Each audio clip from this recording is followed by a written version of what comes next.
señales de los últimos tiempos. En esta serie que iniciamos hoy, vamos a ver precisamente los tres evangelios, porque Juan no se mete con la profecía. Vamos a ver Mateo 24, Lucas 21 y Marcos 13, que son los tres evangelios donde en estos tres pasajes el Señor Jesucristo es interceptado por sus discípulos después de estar viendo y maravillándose del templo que había levantado Herodes, y estaban con las piedras increíbles que valían con la moneda actual miles de dólares. Ante este escenario, los discípulos le hacen a Cristo cuatro preguntas que vamos a ver que se encuentran en los tres evangelios. Y Cristo comienza a desarrollar las respuestas de estas preguntas a través de los tres evangelios. Ahora bien, ¿por qué en tres evangelios se encuentran las respuestas de Cristo? Porque haz de cuenta que nosotros vemos un choque. Entonces yo veo el choque de frente como periodista y escribo, pues le sumieron toda la defensa delantera al carro. Otro periodista ve el choque del lado derecho. Él va a escribir, pues le sumieron la puerta y llegó hasta la puerta de atrás el choque. Otro periodista lo va a escribir de la parte de atrás, porque él vio el choque de la parte de atrás. Entonces, cuando se juntan los tres reportajes ante un juez, ¿verdad? O ante un erudito en accidentes, se puede llevar a una conclusión de quién tuvo la culpa y cuáles fueron las causas de este accidente. Entonces, de esta manera, los cuatro evangelistas, que son Mateo, Marcos, Lucas y el apóstol Juan, tienen los relatos de la Biblia de diferentes formas. ¿Por qué? Porque no vemos todos con la misma perspectiva, ni oímos igual cuando nosotros escuchamos algún mensaje. Por ejemplo, cuando algún predicador predica, tú le dices, ¿de qué habla el predicador? Y le preguntas a Juan, pues habló de esto y esto, él encontró una cosa. Y le preguntas a otra persona y te dice otro panorama del mensaje. ¿Por qué? Porque todos oímos de diferente forma, aunque es lo mismo, pero de perspectivas diferentes. Entonces, para que podamos entender por qué en tres evangelios podemos nosotros poner realmente el contexto del mensaje de Cristo de los últimos tiempos. Vamos a ver ahorita, vamos a leer dos pasajes, Mateo 24, del 1 al 3, y Lucas 21, del 5 al 7, para comenzar y tener el inicio de esta serie de conferencias que se los garantizo va a estar preciosa. He tratado de, así con lupa, con microscopio, examinar los versículos, profundizar lo más que pueda. Hemos dado muchos mensajes del Apocalipsis, de los últimos tiempos, de Daniel. Tenemos la serie de Daniel ahorita en la segunda conferencia, creo que es la 15ª conferencia de todo el libro de Daniel, versículo por versículo, pero nunca había yo compartido en mis 37 años que tengo de compartir la palabra de Dios, nunca había compartido con tantos detalles lo que en esta serie va a estar involucrado. Así que está garantizado, ¿verdad?, que va a ser un estudio hermoso que nos va a dar muchísima luz y nos va a orientar claramente acerca de los últimos tiempos y las señales que debemos ya estar esperando para no confundirnos con tantos falsos profetas, tantos falsos apóstoles, tantos falsos milagros, y la cristiandad está, ¿verdad?, perdida por todos lados. Me acaban de informar que en Europa acaba de haber un congreso donde un personaje del Vaticano fue el orador, un congreso cristiano. Eso se llama el ecumenismo, o sea, la mezcla entre las otras religiones y el cristianismo y las filosofías orientales, la ensalada del chef. Entonces, esto es a donde se dirige la iglesia, es la apostasía y la ramera de Apocalipsis 17. Se diluye completamente la verdad cuando se mezcla con la mentira. Entonces, la verdad de Dios, ¿verdad?, es inalineable. La verdad de Dios tiene una consistencia que no se puede mezclar con nadie. Por eso la Biblia es la verdad. Y solamente en la Biblia podemos encontrar nosotros las respuestas verdaderas a lo que nosotros estamos buscando en la vida. En Mateo 24, versículos del 1 al 3, dice así: cuando Jesús salió del templo y se iba, se acercaron sus discípulos para mostrarle los edificios del templo. Respondiendo él, les dijo: ¿veis todo esto? De cierto les digo que no quedará aquí piedra sobre piedra que no sea derribada. Y estando él sentado en el monte de los olivos, los discípulos se le acercaron aparte diciendo: dinos, ¿cuándo serán estas cosas? ¿Qué señal habrá de tu venida y del fin del mundo? Respondiendo él les dijo: mirad que nadie los engañe. Veamos ahora en Lucas, capítulo 21, versículos del 5 al 7, la otra perspectiva de Lucas, de cómo oyó lo que Jesús dijo. Lucas 21, del 5 al 7. Y a unos que hablaban de que el templo estaba adornado de hermosas piedras y ofrendas votivas, dijo: en cuanto a estas cosas que veis, días vendrán en que no quedará piedra sobre piedra, que no sea destruida. Y le preguntaron diciendo: maestro, ¿cuándo será esto? ¿Y qué señal habrá cuando estas cosas estén para suceder? Lo primero que ahorita cualquier estudiante de la Biblia acaba de captar es que son preguntas diferentes. Y vamos a ver que hay 4 preguntas, hay otras en Marcos, pero unas están relacionadas con la destrucción del templo. Esto es muy importante. Vamos a comenzar ya a explicar esto. 2 preguntas están relacionadas con la destrucción del templo y 2 preguntas están relacionadas con las señales antes de que Cristo regrese. Entonces, el Señor Jesucristo estaba en el templo el día antes de su muerte, todo el día, y antes de su arresto. Y los líderes religiosos de Israel en este momento no dejaron un solo minuto en atacarlo, en lanzarle preguntas capciosas. Y aquí ya estaba completamente determinado que los líderes de Israel rechazaron completamente al Mesías. Y al finalizar este día, algo quedó muy claro: Israel rechazaba a Jesucristo como el Mesías. Y después de abandonar el templo, entonces él anuncia lo que acabamos de leer. ¿Ven este templo tan hermoso que adoran todos y estos edificios tan hermosos? Yo les digo que van a desaparecer y van a ser destruidos. Ahora, esta catástrofe de la destrucción que Cristo estaba profetizando, ¿cuándo se llevó a cabo? Esta respuesta fue 70 años después de Cristo, cuando Vespasiano, el emperador romano, envía a Tito, su hijo, general romano, y a sitian Jerusalén y no dejan piedra sobre piedra. Esta consecuencia de la destrucción del templo era por el orgullo de los judíos, que estaban completamente ensoberbecidos por la belleza arquitectónica de ello y por haber rechazado al autor de la salvación y no la construcción externa que ellos comenzaron a adorar. Veamos entonces estas 4 preguntas, porque los discípulos quedaron desconcertados cuando Cristo dijo: el templo será destruido. ¿Cuándo será la destrucción del templo? Pregunta número 1. Esta la hace Mateo, la hace Marcos y la hace Lucas. La segunda pregunta: ¿cuál será la señal de la destrucción del templo? O sea, primero, ¿cómo será la destrucción del templo o cuándo? Y segundo, ¿hay alguna señal para que sepamos que el templo va a ser destruido? Estas preguntas están relacionadas con el templo, como lo vimos anteriormente. Y la tercera y la cuarta es: ¿cuál será la señal de tu regreso?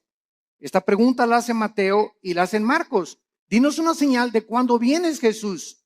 Y la cuarta pregunta: danos una señal de que estamos en los últimos días, de que nos encontramos nosotros ahora en esta generación. Y estas preguntas, como dijimos ya, están divididas en los 2 grupos. Las primeras 2 relacionadas con la destrucción del templo que tuvieron lugar después de la primera venida de Jesucristo hace 2000 años. Entonces, las primeras preguntas son relacionadas después de que Cristo murió, y las otras 2 se van a cumplir antes de que Jesucristo regrese. Pero noten ustedes en Mateo 24, antes de que Cristo diga cualquier señal, esto es asombroso, la advertencia que les hace. Antes de contestar las preguntas proféticas, hace una advertencia a Jesucristo. Mateo 24, versículos 4 y 5. Respondiendo Jesús les dijo, miren que nadie los engañe. O sea, él no responde ninguna de las 4 preguntas todavía. Lo primero, antes, esto es importante, de responderles las preguntas, hace una advertencia. Miren que nadie los engañe. Porque vendrán muchos en mi nombre diciendo, yo soy el Cristo, y a muchos engañarán. Damas y caballeros, santos de Dios, muchos hemos relacionado esta respuesta de Cristo, pues con los falsos profetas que han surgido, ¿verdad? Como Jim Jones y David Koresh, y el Dalai Lama y el Maharashi, que fueron falsos profetas. Sin embargo, nos hemos equivocado en ubicar solamente a los falsos mesías y a los falsos cristos dentro del ámbito religioso. Y cuando nosotros conocemos la traducción de la palabra Cristo y Mesías, descubrimos que la palabra Cristo significa el ungido y el Mesías el señalado o escogido por Dios. Entonces, cuando Cristo dice, van a venir muchos en mi nombre engañando a la gente, vemos nosotros la historia principalmente en el siglo XX. Y hagamos un repaso de cuántos hombres en el siglo XX han tratado a través de la política y de la filosofía, dejemos a un lado la religión, a través de la política y la filosofía han tratado de traer el paraíso al mundo. Han tratado de volver a restablecer un sistema de gobierno o una ideología en la que esa es realmente la solución para los problemas del mundo. Tenemos a Carlos Marx, que quiso traer el paraíso o el éxito a través de la lucha de clases, de que si la proletariado vencía a la burguesía, entonces la sociedad iba a vivir igualitariamente, equitativamente, y se iba a acabar la pobreza y se iban a solucionar los problemas, porque el problema desde la perspectiva de él era traer el paraíso, traer una nación o un sistema o una ideología, que es la ideología marxista-leninista, para solucionar los problemas del mundo. Y hasta ahorita todavía, a pesar de que la historia nos muestra que ha fracasado, ¿verdad? Se sigue buscando porque el anhelo del hombre es recobrar el Edén. Lo que perdimos en el Edén está vivo dentro del corazón humano. Todos estamos buscando una mejor sociedad, más justicia, paz en el mundo, y tenemos 6,000 años de historia y no hemos visto ningún líder, ningún filósofo, ningún ideólogo, ningún político que haya podido decir, esta es la solución, este es el sistema perfecto, el gobierno perfecto, la filosofía perfecta. Todos han sido intentos de qué cosa? De tratar de un Mesías que es la persona, yo soy el que voy a traer realmente la solución. Y así encontramos después de Marx, ¿verdad? Estamos Marx a Lenin, tenemos a Hitler, lo mismo, ¿verdad? No, vamos a crear una superraza aria y vamos nosotros a conquistar Europa. Y todos tienen esta idea de abarcar territorio, conquistar los conquistadores, Alejandro el Magno, Aníbal, Carlomagno, Napoleón Bonaparte.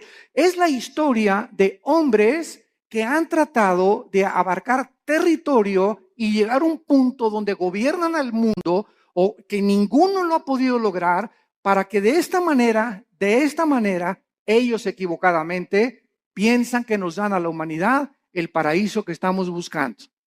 Y así tenemos, ¿verdad? A Hitler, a Adolfo Hitler, a Nietzsche, el filósofo del ateísmo que le dijo, cuyas ideas influyeron en el nazismo, en el fascismo y en el comunismo. ¿Quién era Friedrich Nietzsche? Un alemán que murió en el siglo XIX, siglo XX, y él dijo que había un superhombre que se podía crear y que él estaba influenciado por ciertas filosofías del Medio Oriente para crear a una super raza donde este superhombre no podía ser humilde, no podía ser manso, no podía ser misericordioso, porque estos eran debilidades, así dijo Nietzsche, del carácter humano.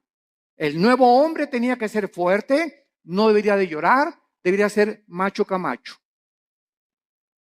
Y estas ideas son las que Hitler adoptó. Y cuando Hitler leyó a Nietzsche, él quiso crear una superraza. Y dijo, nos impiden los judíos, los homosexuales y los negros. Y comenzó Hitler a matar a los homosexuales, a los negros y a los judíos. Solamente fueron más de 6 millones de judíos muertos en los hornos de Auschwitz y de toda Alemania.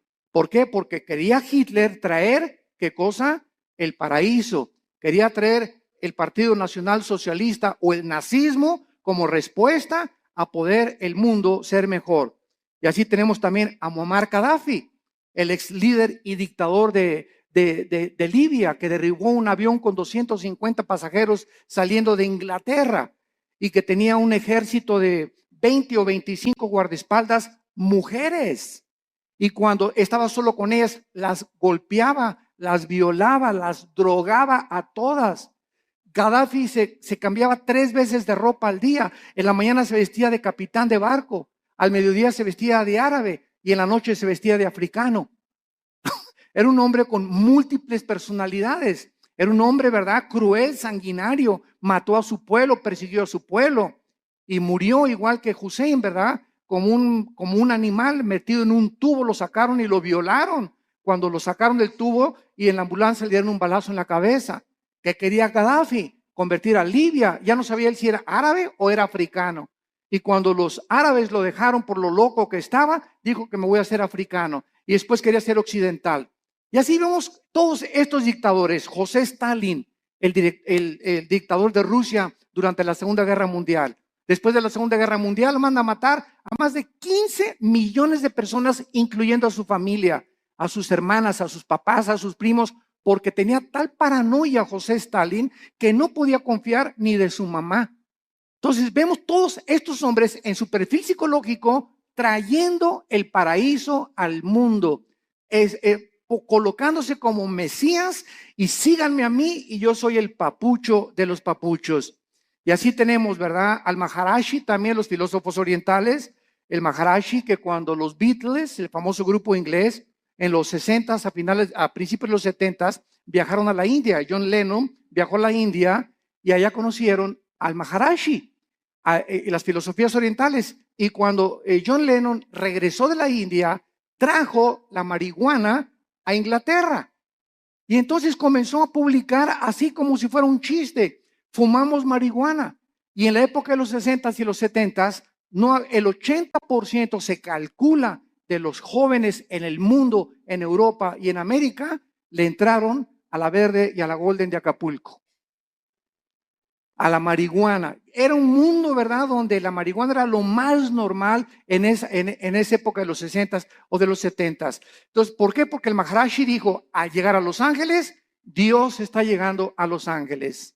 Y él fue el que le dijo a John Lennon, porque John Lennon, una semana antes de que lo asesinaran en su edificio en Nueva York, John Lennon dijo a los periodistas, una semana antes, yo soy más famoso y más grande Mesías que Jesucristo.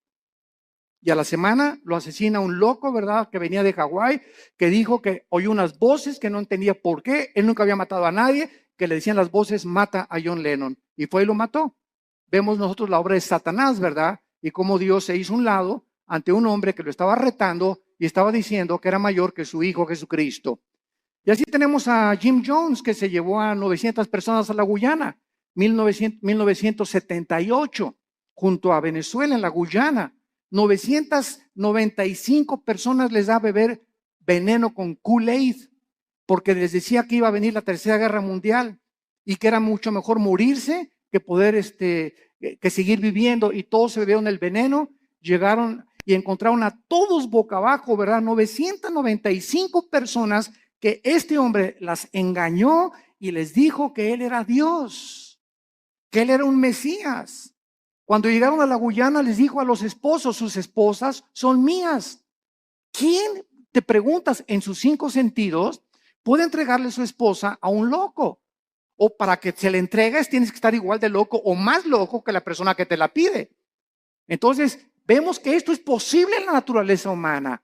que se llega a un grado donde se pierde completamente la coherencia, la racionalidad, la inteligencia, la lógica, y así encontramos cantidad de líderes que tienen un harén de 4 o 5 muchachas, y las muchachas están convencidas que él es el Mesías, como Charles Manson, el que mató a Sharon Tate, la esposa de Roman Polanski, en Los Ángeles, California, que comenzó Charles Manson a tener un ejército de muchachitas, se dormía con todas, y un día se levantó y dijo, tenemos que matar a una persona. Fueron a la casa de esta famosísima artista china, Sharon Tate, la acuchillaron, estaba ya embarazada, y pusieron puercos con sangre en las paredes.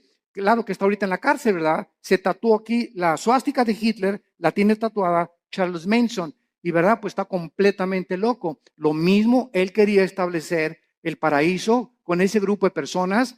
Jim Jones quería establecer el paraíso allá en la Guyana, y todos estos hombres han tratado de decir, nosotros tenemos la solución. Y solo hay un hombre que dijo, yo soy el camino, la verdad y la vida. Un solo hombre ha atrevido a decirse, yo soy el camino, y lo ha demostrado con su vida, con su muerte y con su resurrección. Miren que nadie los engañe, porque vendrán cantidad de personajes políticos en el ambiente artístico, en el ambiente filosófico, en el ambiente religioso, ideológico, que van a traer disque soluciones y nuevas ideas para convencerlos que debemos de seguirlos a ellos. Y a muchos engañarán. Y así podríamos seguir con esta lista interminable de personas que Cristo, antes de contestar, nos advierte: cuidado cuando alguien diga, yo traigo la solución al mundo, o este sistema de gobierno es el adecuado, o esta forma es la adecuada, o el Maharashi, o el Dalai Lama, o el Jim Jones, o el Nietzsche, o filósofos, o Platón, o Sócrates. Cuidado con filosofías, dice Colosenses 2:8, que tienen su origen en los seres humanos. Todos nosotros somos seres humanos nacidos de papá y de mamá. Y todos nosotros no venimos del cielo como vino Jesucristo. Él es el único que el Padre envió al mundo. Él venía del Padre, regresó al Padre, y el Padre lo envió para mostrarnos que Él era el camino, la verdad y la vida. Y dichosos aquellos que han podido venir a la cruz y encontrar en el Hijo de Dios la respuesta a su problema, no solamente existencial, sino a su problema también de pecado y de la vida eterna. Yo recuerdo que todos estos personajes que les acabo de mencionar, los estudié antes de ser cristiano. Yo era un apasionado de la lectura. Me acuerdo de los 10, 11 años de edad. Dios lo pone en uno, ¿verdad? No me jacto de esto, pero siempre me gustó muchísimo leer desde la primaria.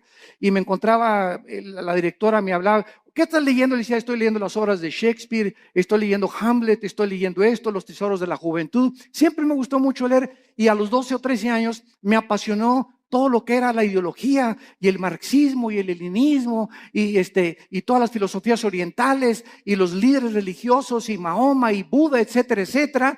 Y después de leer todo eso que leí, ¿verdad? Me encontraba a los 24, 25 años de edad completamente confundido, en un problema existencial tremendo. Me traté de quitar la vida más de 2 veces, ya no quería seguir viviendo, no encontraba la respuesta. Me di cuenta que este sistema era una hipocresía, que esta era una hipocresía, que las religiones eran una hipocresía, hasta que encontré a mi hermano Alejandro, que me dijo, Armando, quiero presentarte a un hombre. Le dije, ¿quién? Los he estudiado a todos. Y mi hijo se llama Jesús de Nazaret. Le dije, mira, de religión, inmediatamente lo ligué con la religión. No me hables de religión, le dije a mi hermano. Y mi hermano me contestó, Alejandro, que es pastor también, me dijo, no te vengo a presentar ninguna religión, te vengo a presentar un hombre, el único en la historia que ha dicho que es la resurrección de la vida, y el único que puede entrar a tu vida porque está resucitado y su tumba está vacía, y puede cambiar tu manera de vivir y darte una nueva orientación, un nuevo enfoque, una nueva perspectiva, verdaderamente para que descubras el propósito y la razón de tu vida. Y pues comencé a estudiar la Biblia. Y me acuerdo un día, ¿verdad? En 1974, caí de rodillas a las 5:30 de la mañana. Y le hablé a mi hermano Alejandro, y ven por mí, llévame con ese misionero que te habló de Cristo. Ya no puedo. Y me acuerdo que en 1974, a las 5:30 de la mañana, estaba en la oficina de este misionero bautista norteamericano, caí de rodillas, él mostraba la Biblia, la paga del pecado y la muerte, la vida eterna es de Jesucristo. Y cuando me comenzó a enseñar así la Biblia, sentí, ¿verdad? Como que saltaban las páginas y al ver así la Biblia, como que las letras se salían y sentí algo que nunca había sentido y sentí una convicción de pecado, de lo sucio que estaba y de lo endemoniado que al grado de haber sido Pinocho junto con los que yo traía, que caí de rodillas llorando y le dije, Señor, perdóname, tú eres el Cristo y eres la razón por la cual yo nací y realmente tú tienes la respuesta a mi problema existencial. Te prometo que te sigo con todo mi corazón. Y en ese momento yo había llegado al final de mi búsqueda. Ya no tenía a nadie a quien buscar. Lo que realmente, el vacío que tenía yo, el vacío que han tenido todos esos líderes, el vacío que existe en la gente, es el vacío que solo Jesucristo puede llenar en tu vida y en tu vida y en tu vida. No hay nadie más, ni sigas buscando más, porque vas a seguir una búsqueda completamente vacía y completamente que no te va a satisfacer jamás. Cuando tú llegues a Jesucristo, has llegado al hombre que realmente tiene las respuestas a tu problema de dónde venimos, quiénes somos y a dónde nos dirigimos. Y es maravilloso, ¿verdad? Cuando estudiamos a Jesucristo, que venimos a estudiar una persona que nos da respuestas que trascienden completamente la lógica y la inteligencia humana. Y precisamente como él dijo, mis pensamientos no son vuestros pensamientos, ni mis caminos son vuestros caminos. Al venir a la Biblia, nos estrellamos, chocamos con la mente de Dios porque no es nuestra mente. Y por eso el hombre natural, como dice 1 Corintios 2, no entiende las cosas de la Biblia. Y llegan por acá y, ay, ¿por qué tanta sangre? ¿Y por qué Dios mandó matar a los cananitas? Y aquí hay una contradicción. Y aquí hay esto. ¿Por qué? Porque en su mente, en su actitud, no están buscando la verdad. Están tratando de encontrar errores que existen en su limitación intelectual. Entonces, el problema no es el problema de Dios. El problema es el problema de nosotros, que somos como caracoles, como garbanzos, como renacuajos comparados con la inmensidad de la mente de Dios. Y que si vamos a comenzar a caminar con Dios, tenemos que caminar de rodillas detrás de Él, de rodillas. No se puede, dicen que la puerta del cielo es una puerta chaparrita, porque solamente entran los que se arrodillan. Pero si quieres entrar parado, te vas a estrellar, porque es la soberbia intelectual del ser humano la que le impide poder encontrar la verdad. Y fue la razón por la cual los líderes de Israel rechazaron a Jesucristo. Este viene a cambiar nuestra religión. Este viene a amenazarnos. Es una amenaza. Tenemos que eliminarlo, porque si no, no podemos nosotros seguir estableciendo el paraíso a través de las religiones. Y las religiones, todas las religiones, conducen a la muerte, porque el cristianismo no es una religión, es una relación personal, viva, dinámica, orgánica con alguien que vive en este momento y que quiere entrar a tu vida. Muy bien.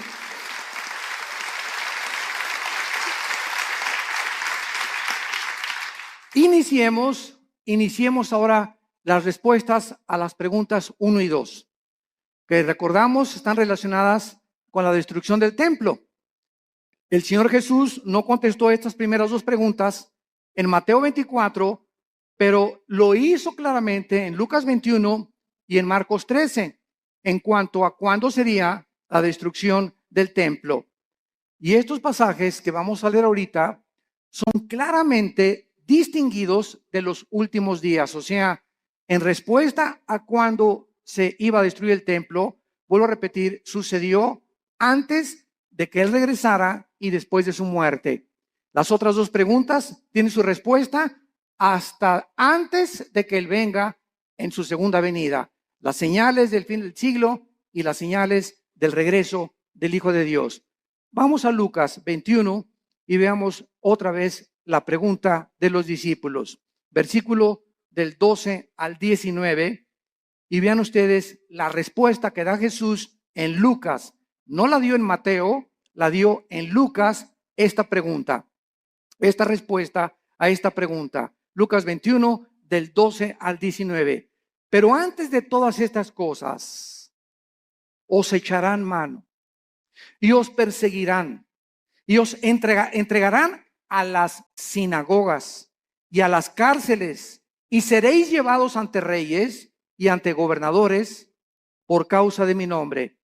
Y esto os será ocasión para dar testimonio. Proponer en vuestros corazones no pensar antes cómo habéis de responder en vuestra defensa, porque yo os daré palabra y sabiduría, la cual no podrán resistir ni contradecir todos los que se opongan. Mas seréis entregados aún por vuestros padres y hermanos y parientes y amigos, y matarán a algunos de vosotros, y seréis aborrecidos por todos por causa de mi nombre, pero ni un cabello de vuestra cabeza perecerá. Con vuestra paciencia ganaréis vuestras almas. Muy bien, vemos nosotros que cuando no entendemos qué respuesta está dando Jesucristo, creemos que esto se aplica para nuestra época.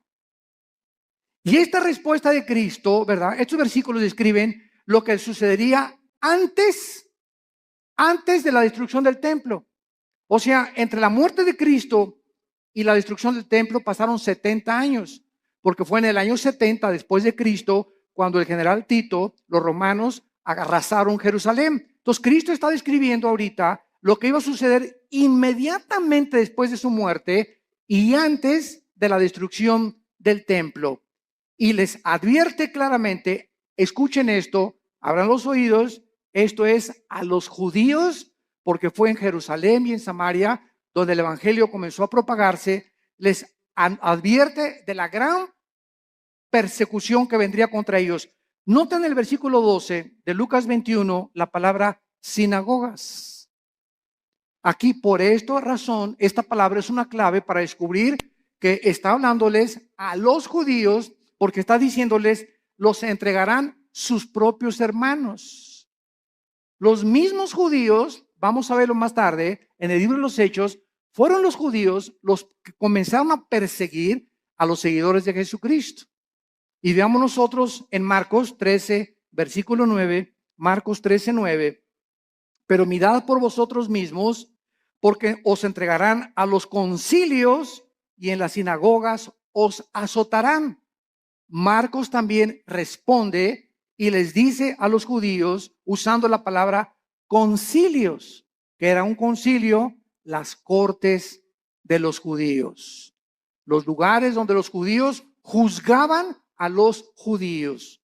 Entonces, tanto Marcos como Lucas está diciéndonos, ¿verdad?, que antes de la destrucción del templo, ellos iban a ser perseguidos. Veamos rápidamente esto en el libro de los Hechos. El apóstol Pablo fue llevado ante Félix, el gobernador romano, para ser interrogado. Hechos 23 y Hechos 24. Y después Pablo apeló para ir al César. Hechos 25. Después de la destrucción del templo, los judíos continuaron siendo perseguidos, los judíos, por muchos siglos. Pero miles de judíos se convirtieron a Cristo durante los primeros siglos. Veamos rápidamente algunos ejemplos. Hechos 2:41. Así que los que recibieron su palabra, está hablando de los judíos, fueron bautizados y se añadieron aquel día como 3,000 judíos convertidos inmediatamente después de la resurrección. Capítulo 4, versículo 4 del libro de los Hechos. Pero muchos de los que habían oído la palabra creyeron, y el número de los varones era como 5,000. De 3,000 se agregaron 2,000 más conversiones de los judíos. Capítulo 6, versículo 7. Y crecía la palabra del Señor, y el número de los discípulos se multiplicaba grandemente en Jerusalén, y los sacerdotes, muchos también de ellos, obedecían a la fe. Capítulo 21, versículo 21 del mismo libro de los Hechos.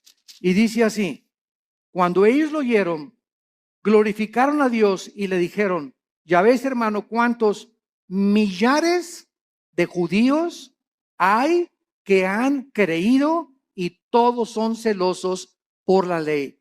Pero al mismo tiempo que miles de judíos se convirtieron, fueron también los mismos judíos los que comenzaron a perseguirles a ellos. Y amados santos de Dios, sucede lo mismo dentro del cristianismo. Los ataques más grandes que tenemos en la iglesia cristiana son de muchos que se dicen nuestros hermanos en la fe. Qué triste, ¿verdad? Y yo ya llega un momento, ¿verdad? Que ya ni me meto a ver todas las cosas que sacan en internet, que un hermano atacó a otro y que este cantante le dijeron esto y que por aquí, por allá, y dando un espectáculo al mundo horrible, ¿verdad? Porque esto no debe de ser. La ropa sucia se lava en casa y la regla es entre nosotros. ¿Tienes algo contra ese cantante? ¿Tienes algo contra ese pastor? No lo ventanees. ¿Por qué? Porque damos mal testimonio al mundo. Ve con ese hermano o mándale un correo a ese hermano y dile, yo no estoy de acuerdo con esto y con esto por usted. Dígame si a lo mejor yo estoy equivocado. Porque muchas veces nos erigimos como jueces y como dueños absolutos de la verdad. No, y lo que tú declaraste, ¿verdad? Dice, ok, pues demuéstramelo con la Biblia. Y si me lo demuestras con la Biblia, lo acepto humildemente. Porque no hay un solo hombre más que Jesucristo. No ha existido nadie que sea perfecto, ni que tenga todo el horizonte de la verdad en posesión de él. Jeremías conocía algo de la verdad, Isaías otra cosa, Habacuc otra cosa, Zacarías otra cosa, Malaquías otra cosa, Lucas vio las cosas diferentes, pero todos teníamos o tenemos, ¿verdad?, la misma consistencia de la verdad y las mismas verdades esenciales, pero vistas de otras maneras. Hay hermanos nuestros que dicen, ¿verdad? Tú vas a su iglesia que necesitas hablar en lengua, si no, no tienes al Espíritu Santo. Así están viendo ellos algunos versículos que así les han enseñado. Y ellos no se han puesto a ver la verdad. Ves a otra iglesia de otra denominación y te dicen, pues que el bautismo es a los niños y que de chiquitos los puedes bautizar por aspersión. Así ellos ven el bautismo, otros no, ¿verdad? No, tienes que someterte debajo del agua para realmente ser bautizado conforme a la Biblia. Otras iglesias creen que los cristianos pueden tener demonios, otros dicen que un cristiano no puede tener demonios. Todas estas cosas no son esenciales. No, o sea, el día que estemos en el cielo, me voy a encontrar un hermano que me dijo que yo que tenía que hablar en lenguas y va a estar conmigo en el cielo. Me voy a encontrar a los hermanos que creían que tenía demonios y a los que no creían que tenía demonios. Me voy a encontrar en el cielo a los que dijeron que el bautismo del Espíritu Santo es una experiencia subsecuente a la conversión, que después de que te conviertes necesitas el bautismo del Espíritu Santo. Aunque yo no creo eso, ¿verdad? Hay muchos que lo creen, pero me los voy a encontrar en el cielo. ¿Por qué? Porque eso no es lo que nos va a salvar. Lo que nos salva es la sangre de Jesucristo. La salvación por la gracia de Dios y que sin ninguna obra de la ley recibimos nosotros el perdón de pecados. Mientras tú creas estas verdades esenciales, estas demás cosas en las que estamos peleándonos, ¿verdad?, no son esenciales. Y es importante que todos tengamos otra perspectiva, porque así la tenían los discípulos. Pedro y Juan le dijeron de a Cristo que caiga fuego del cielo y vamos a matar a estos infelices, ¿verdad? Los hijos del trueno, los hijos del Zebedeo les llamaron. Los otros discípulos no eran así. Pedro era arrebatado y Pedro era esto. Juan era todo lo contrario, todo calmado, todo tranquilo, retratado siempre en el pecho de Jesucristo, etcétera, etcétera.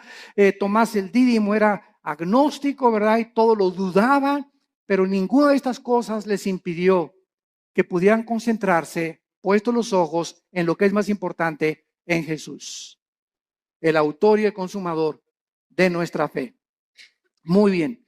Y vemos ahora la otra pregunta en esta misma cuestionamiento que le hacen a Cristo. Ahora, ¿cuál será la señal de la destrucción del templo? Ya contestamos, ¿cuándo será? Cristo está diciendo, antes de que el templo se destruya, pasará esto y esto y esto y esto. Los van a perseguir, los van a echar de las sinagogas, los van a juzgar sus propios hermanos. Y ahora les voy a decir, ¿cuándo será esta señal? La historia nos confirma, esto es asombroso. La historia nos confirma que la Biblia es la palabra inspirada por Dios. Las profecías lo confirman, la genética lo confirma, la geografía lo confirma, la arqueología lo confirma, la antropología, la física, la química, la literatura y cualquier rama o cualquier disciplina que tú puedas estudiar confirma la veracidad y autenticidad de la inspiración del libro que tenemos estudiando en esta mañana. El levantamiento de los judíos contra los romanos ocurrió en el año 66 después de Cristo. Apúntalo. Ahí comenzó cuando los judíos comenzaron a tratar otra vez de liberarse del yugo de Roma, con la dramática derrota final en la famosa montaña del Masada. No sé cuántos de ustedes han ido a Jerusalén. Los que nos han acompañado en los viajes a Jerusalén, nunca dejamos a un lado Masada. Masada es una como montaña inmensa y nos suben por funicular. Nos suben por funicular y hasta allá arriba de Masada están los baños donde se bañaba Herodes, que tenía vapores y todo. Es como un cráter hasta arriba de la montaña. Y ahí los últimos judíos que fueron alcanzados por los romanos como no podían subir y hacer la guerra, los sitiaron, creo que fueron 4 o 6 meses, según el escritor romano Flavio Josefo y Plinio, que fueron escritores del primer siglo de la época cristiana. Y entonces los romanos los sitiaron y los dejaron morirse de hambre. O sea, pues ya se les acabó la comida, ¿verdad? Y se esperaron hasta que ya no tuvieran nada. Entonces los judíos, para que los romanos no subieran y violaran a sus esposas y mataran a sus hijos, se suicidaron. Se cortaron todos, ¿verdad?, con la espada y encontraron a más de 900 judíos ahí muertos. Fueron los últimos judíos que resistieron al imperio romano. El emperador Nerón se suicida en el año 68 después de Cristo, y Vespasiano, que era su principal general, ocupa el imperio de Roma. Vespasiano manda a Tito a que rodee Jerusalén y que acaben completamente con todos. Y no hubo ningún cristiano, escuchen esto, ningún cristiano mesiánico. O sea, de aquel tiempo, como ya vimos, había casi más de 5,000 convertidos. Ninguno de estos fue muerto en el sitio contra Jerusalén porque creyeron en las palabras de Jesucristo. Les salvaron de la masacre haber obedecido a Jesucristo. Ahora veamos también nosotros, ¿verdad?, que el término en Lucas 21:24, vayamos a Lucas 21:24, hay una profecía que hasta este momento se está cumpliendo. Y el escritor romano Flavio Josefo, como citamos anteriormente, escribió que casi 100,000 judíos fueron tomados como esclavos y vendidos en varios lugares dentro del imperio romano. Son los que cuando sitió Jerusalén Tito sobrevivieron y fueron casi 100,000 judíos, y entonces vino lo que se llama la diáspora, ¿verdad? Los mandaron a todas partes del mundo en los 5 continentes. Y vean la profecía de Cristo, Lucas 21:24, y caerán a filo de espada. ¿Cuándo se cumplió? En el año 70 después de Cristo. Y serán llevados cautivos a todas las naciones. Se cumplió después del año 70 hasta 1948, que se independizó Israel.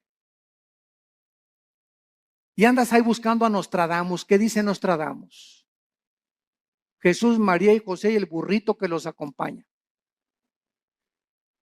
Cada cosa que Jesucristo profetizó, la historia lo confirma. Y escuchen esto, y Jerusalén, esto es asombroso, será hollada, o sea, pisoteada por los gentiles hasta que los tiempos de los gentiles se cumplan. El tiempo de los gentiles, esto es muy importante para los estudiantes de la Biblia. El tiempo de los gentiles designa un periodo en el cual los imperios no judíos, los imperios mundiales, tendrían el poder o el control de la nación de Israel, y comenzó el tiempo de los gentiles en el año 586 antes de Cristo, cuando el rey Nabucodonosor invade Jerusalén y se lleva al exilio a miles de judíos. Desde el año 586 hasta 1948, para ser exactos, el 14 de mayo, la nación de Israel, después de casi 2,000 años de haber sido dispersada por todos los continentes, para que se cumplieran las palabras de Jesucristo. Ante los ojos expectantes del mundo se reúne Israel y el 14 de mayo se declara la libre nación soberana independiente de Israel. Ninguna otra nación en el estudio de la sociología, en el estudio de la historia, en el estudio de la antropología del ser humano, en ninguna otra nación, ni tribu, ni lengua en la historia del mundo sucedió lo que sucedió con la nación de Israel. Ahora entendemos nosotros los estudiantes de la Biblia cuando nos preguntan, ¿y por qué Israel? Y ahí viene la envidia. ¿Y por qué este trae este carro? ¿Y por qué este trae esta casa? ¿Y por qué? Y la envidia nos corroe y la envidia siempre está, ¿por qué no tengo yo lo que esa persona tiene?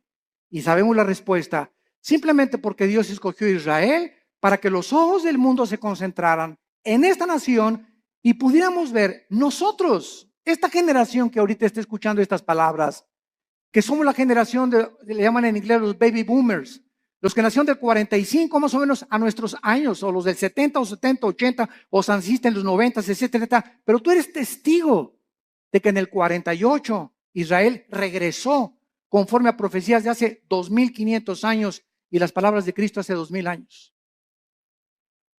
Entonces, esta es la razón por la cual Dios escogió a Israel, no porque sean más inteligentes, ni simplemente para que se concentraran las profecías de los últimos tiempos y nosotros, los estudiantes de la Biblia, los que estamos buscando qué tiempo estamos viviendo y en qué generación nos encontramos y cómo debemos de vivir en estos tiempos, ver que Israel es el termómetro de Dios. Israel es el termómetro de Dios. Y todo lo que sucede en Israel físicamente sucede en el mundo espiritual. Y así como Israel está siendo ahorita amenazada, nunca en la historia, desde hace 2000 años, la iglesia se había visto tan amenazada como en el siglo XXI. Nueva legislación de los matrimonios gays. La nueva legislación, escuchen, están las Naciones Unidas por declarar que Jerusalén no pertenece a los judíos, la van a declarar. Hace una semana lo dictaminaron la ciudad internacional. Les van a quitar a los judíos Jerusalén. El Papa acaba de reconocer, Francisco acaba de reconocer a Mahmoud Abbas, el líder del grupo terrorista más grande en el Medio Oriente después de ISIS, que es el ángel de la paz. Y que merecen tener un Estado palestino. Entonces, están pasando cosas en el mundo que dicen, no es posible que esto suceda. Y por si fuera poco en México, se nos escapa el Chapo Guzmán. Y todavía para rematarle, ¿verdad? Corren al pobre del Piojo Pérez. Herrera, digo. Están pasando tantas cosas, ¿verdad? Tanto en el ambiente deportivo, cuando el ambiente dices, no es posible, no es posible, no es posible, esto es posible. Y cosas así, ¿verdad? Yo recuerdo en 1960, 70, cuando declararon a Yasser Arafat el Premio Nobel de la Paz.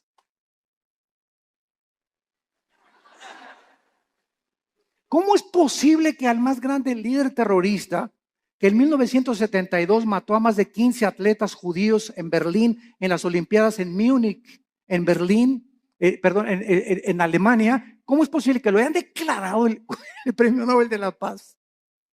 ¿Cómo es posible que ayer perdió la América? Es otra cosa, ¿verdad?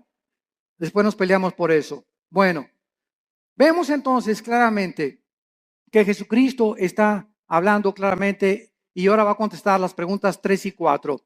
Vamos a Mateo otra vez y vemos nosotros en Mateo que en respuesta a estas preguntas, Cristo comienza a describir varias señales que aparecerán antes de que Él regrese.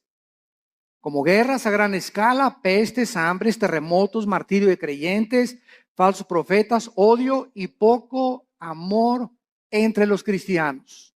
Mateo 24, versículos del 4 en adelante.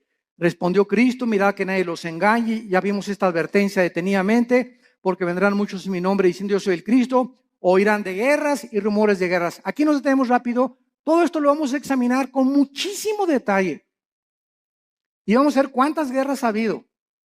Porque guerras siempre ha habido. Muy bien, estoy de acuerdo contigo. Pero nunca hasta el siglo XX se formó la Primera Guerra Mundial. 1914-1917. No fue hasta el siglo XX. Y años después, en 1939 al 45, la Segunda Guerra involucra a las naciones del mundo. Y de la Segunda Guerra Mundial a nuestros días, que se formó la famosa Naciones Unidas para tratar de impedir bombas atómicas, como las que soltaron en Hiroshima y en Nagasaki en 1945, ha habido más de 350 revoluciones y golpes de Estado. Y ahorita el mundo se encuentra al borde de una guerra nuclear. Con nuestra tecnología y nuestros estudios científicos y el ateísmo y toda la soberbia del hombre, nos encontramos al borde de nuestra propia autodestrucción. Y si no lee el periódico de ahorita, el Reforma, el de mañana, que ya comenzó la Guerra Fría, Rusia está mandando aviones bombarderos rodear Canadá y Estados Unidos. Estados Unidos mandó hace 2 semanas 235 tanques a Ucrania y a Crimea. Están mandando ahorita F-16 y F-22 también a Europa, porque creen que realmente Putin va a tratar de apoderarse de Estonia, de Eslovenia, de Lituania, para poder conquistar todo el sur de Europa y comenzar a expandir su poderío. Y como Putin apoya a Irán, y detrás de ellos está la China, y son los 3 principales miembros del Consejo de Seguridad de las Naciones Unidas, el mundo se encuentra ahorita bajo estas 3 naciones. Estados Unidos es un cero a la izquierda ya completamente. Europa no puede intervenir porque el gas de Rusia, que provee el 65% a Europa, dependen del gas, dependen del petróleo del Medio Oriente. Y en el Medio Oriente, Irán, Rusia y China se encuentra ahorita la amenaza contra el mundo occidental, Europa y las Américas. Hay un vacío de liderazgo en el mundo. Una vez que Estados Unidos ha caído, ya no va a haber ninguna nación que defienda a otra. Queda la OTAN, la Organización de Países del Atlántico del Norte, para defender a algunas naciones. Las que no están en la OTAN no tienen con qué defenderse. Y está el mundo ahorita hirviendo ante la naturaleza humana, contestando la pregunta en Santiago 4, 1 y 2. ¿De dónde vienen las guerras? Dice Santiago 4, versículo 1 y 2, de las pasiones dentro de nosotros que combaten. ¿De dónde viene tu envidia por tu vecino? ¿De dónde viene tu envidia por los ricos? ¿De dónde viene la envidia o el desprecio de los ricos hacia los pobres? ¿De dónde viene el racismo? ¿De dónde vienen todas esas pasiones dentro de nosotros que son la soberbia, la ambición? Todas esas cosas que son negativas al alma y que te enferman en la mente porque estás viendo distorsionadamente la perspectiva humana. ¿De dónde viene? La Biblia nos da la respuesta: del pecado. De esa fuerza maléfica que está dentro de nosotros y que tiene que ser dominada únicamente por el Espíritu Santo. Y mientras tanto puedes ir a Alcohólicos Anónimos, Neuróticos Anónimos, Marihuanos Anónimos, al psicólogo, al psiquiatra. Puedes hacer todas las panaceas que estés buscando para poder encontrar que le quiten la locura a mi hijo, que cambien la marihuana a mi hija, que mi hija no sea prostituta. Podemos ir a buscar miles de cosas. No hay nada en el mundo más que la sangre de Cristo que cambia el corazón humano. Todo lo demás son panaceas y esfuerzos inútiles de poder transformar al ser humano en un ser altruista, amable, considerado, perdonador, sin envidia, sin ambiciones, sin avaricia. Solo Cristo puede hacer este milagro en el corazón de los seres humanos. Dejamos hasta acá nuestro estudio y te damos las gracias, Señor, por tu palabra. Te damos las gracias, Señor, por haber delineado con... Muy buenas a todos, ¿qué tal? ¿Cómo estáis? Quiero que ahora mismo puedas poner en el chat de dónde estás viendo este directo, este vídeo, de dónde nos estás viendo aquí en este directo. Y también quiero que veamos la segunda parte, porque esta parte me ha parecido muy interesante. Es la parte número 1 del estudio de las señales de los últimos tiempos, y vamos a ver la parte número 2. Creo que ha sido muy interesante, y aquí está la parte número 2 de este estudio. Y dejadme en los comentarios de dónde nos estáis viendo, si tenéis alguna pregunta, alguna sugerencia, petición de oración. Dejadlo en los comentarios, porque luego pues estaremos hablando un rato.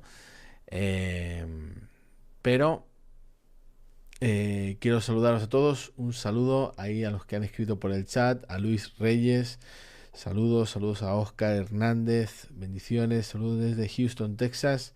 Rafael Holguín, que siempre está ahí atento, desde México. Muy verdadero, todo viene del corazón duro, no arrepentido. Totalmente, todo viene de ahí.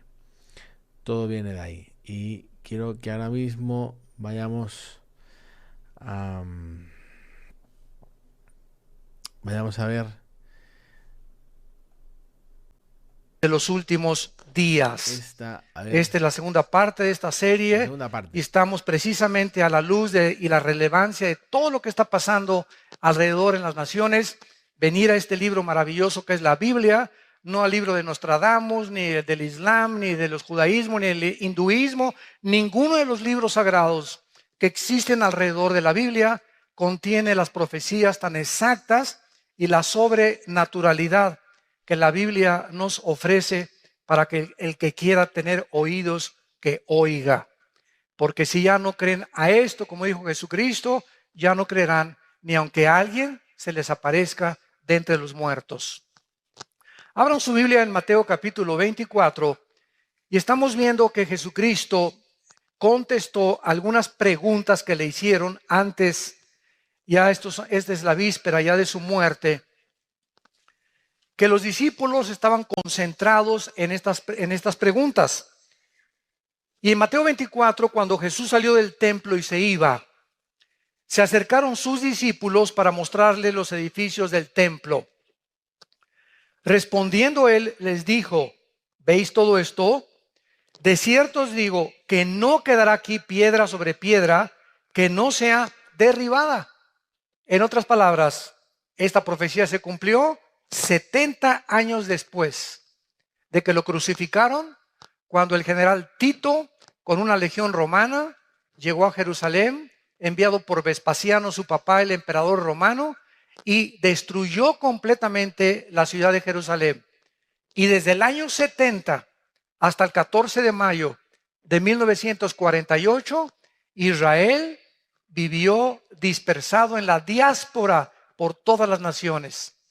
Los corrieron de España en 1589, cuando la expulsión tremenda. Los corrieron de Francia, los corrieron de Europa. Por todos lados, casi 2000 años los judíos vivieron dispersos.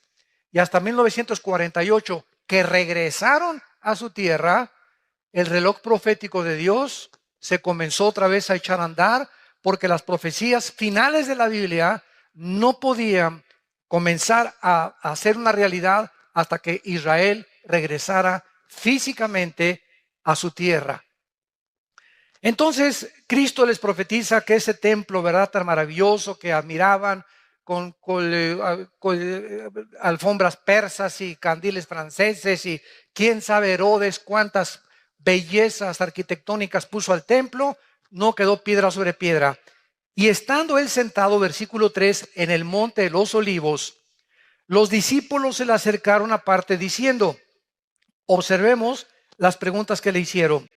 Dinos, número 1, ¿cuándo serán estas cosas?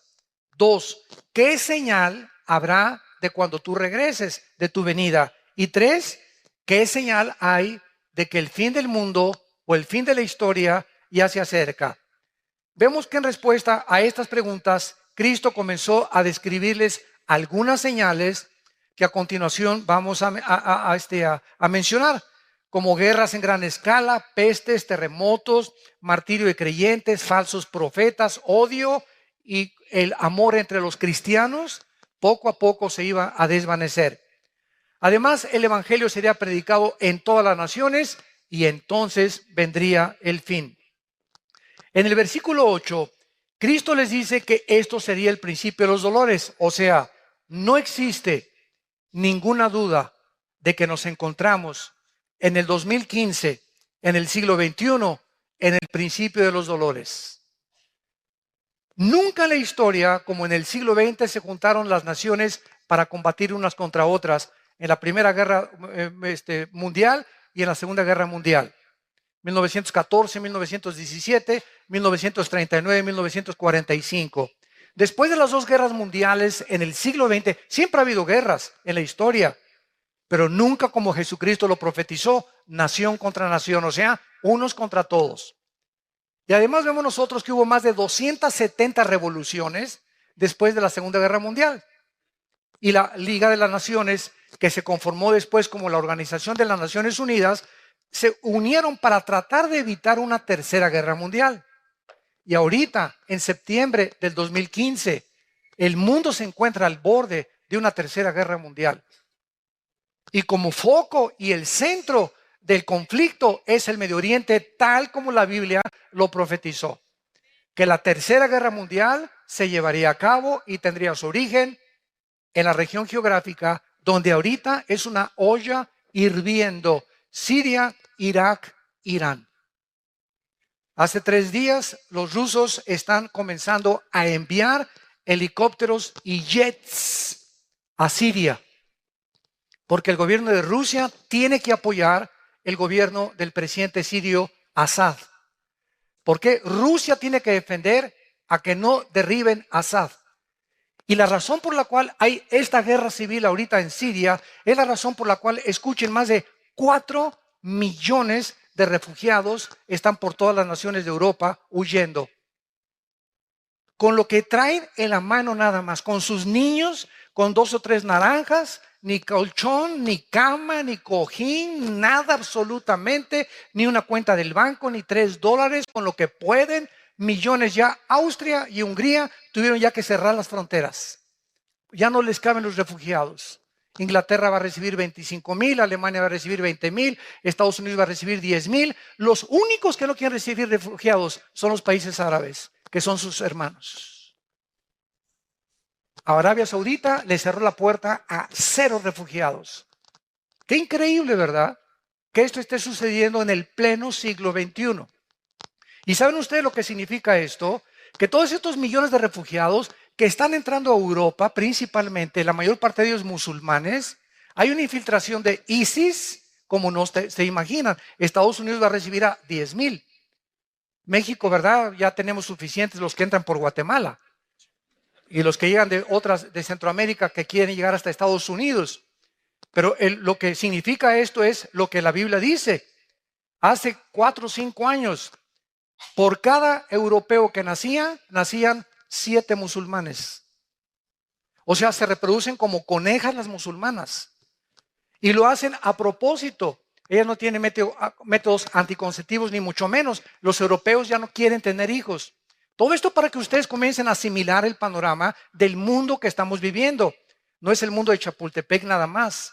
Hay que cobrar conciencia de qué es lo que está pasando en el mundo para que la Biblia pueda cobrar relevancia y podamos entender que Dios quiere que nosotros no seamos sorprendidos como ladrón en la noche. Pero muchos no saben, ¿verdad? No salen de sus telenovelas. Entonces, ¿qué es lo que significa esto? Que Europa en 10 años será un continente musulmán. En Inglaterra hay más iglesias musulmanas, mezquitas, que iglesias cristianas y católicas. Nada más en Inglaterra. Compraron todas las iglesias cristianas y evangélicas, la mayor parte que existen en Inglaterra y en el Reino Unido. Ahora, ¿qué pasa si Europa se convierte en todo musulmán? Es interesante que la Biblia nos muestra que el anticristo va a surgir de la región de Siria e Irak en el capítulo 8 de Daniel. Los que estamos estudiando Daniel lo hemos comenzado ya a descubrir. El anticristo no va a surgir de España, no es el príncipe Felipe, ni Barack Obama, ni es el Papa, etcétera, etcétera. El anticristo va a surgir entre Siria e Irak. Y el anticristo va a ser judío musulmán. ¿Cómo está eso? Había un debate hace 3 o 4 años. A mí que me ha gustado siempre escudriñar la escatología bíblica, o sea, las profecías, mis hermanos teólogos, escatólogos, la escatología es la rama que estudia en la teología las cosas finales, escatos, fin, logos, tratado, conocimiento. Entonces, cuando hablas tú de un escatólogo o la escatología, es lo que se estudia de los tiempos finales. Entonces, estábamos estudiando hace 4 o 5 años todavía de que el anticristo, por ejemplo, decían, bueno, dice la Biblia en Daniel 11, 35 y 36 al 38, que el anticristo no hará caso del amor de las mujeres. Número 1, está comprobado que el anticristo tiene que ser un homosexual. Él no va a tener tiempo ni siquiera de las mujeres. Va a ser un homosexual el anticristo. Número 2, dice también en Daniel 11, 35 en adelante, que el anticristo no hará caso de los dioses de sus padres, porque es la palabra Elohim en el original hebreo. Entonces, no, es que el anticristo tiene que ser judío. Y Génesis 49 dice que saldrá de la tribu de Dan, porque es como serpiente que hace caer al caballo. Entonces, hay infinidad de versículos que apuntan a que el anticristo era judío, pero también hay cantidad de versículos, y aquí es donde viene la discrepancia, de que al anticristo se le llama en Isaías 10, en Isaías, otros capítulos, en Ezequiel, se le llama el asirio. El asirio se le llama al anticristo. Entonces, ¿cómo podemos compaginar? Fíjense lo que es de maravilloso la Biblia, ¿verdad? Tenemos una pieza, un rompecabezas, pero asirio o judío, no puede ser las dos cosas. Y ahora sabemos, ¿verdad?, que aparece otra cosa que sí puede ser. ¿Por qué?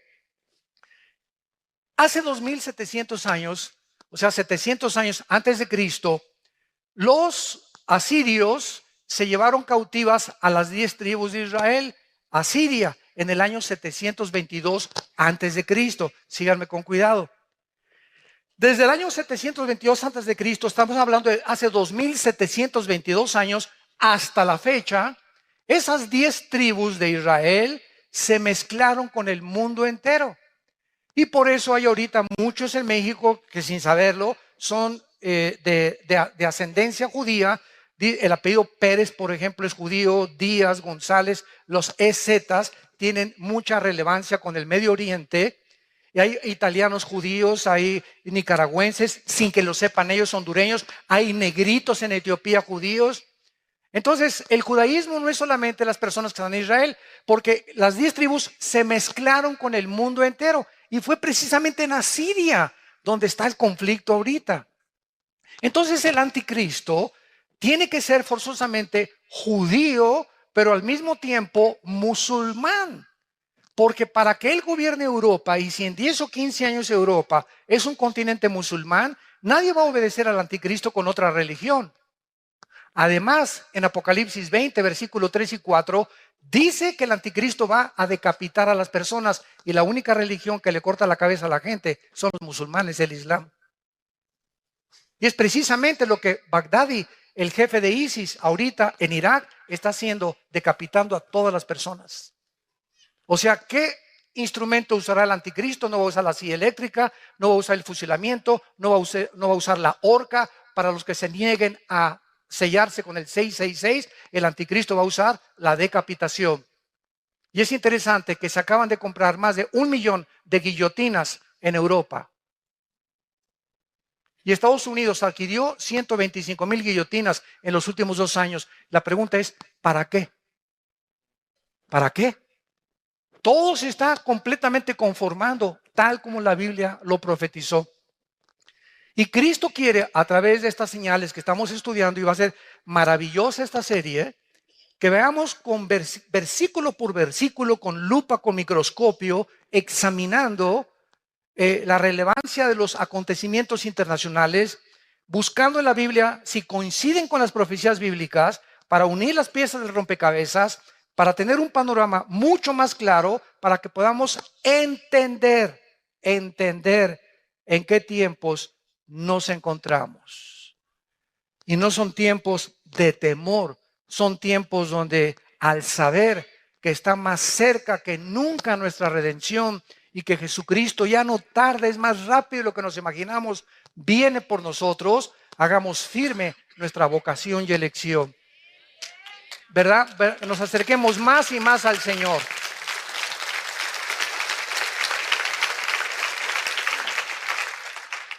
Ahora bien, no cabe duda, como decíamos, que estamos en el principio de dolores para retomar lo que iniciamos.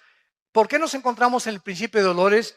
Bueno, dice en el versículo 6, oiréis de guerras y rumores de guerras.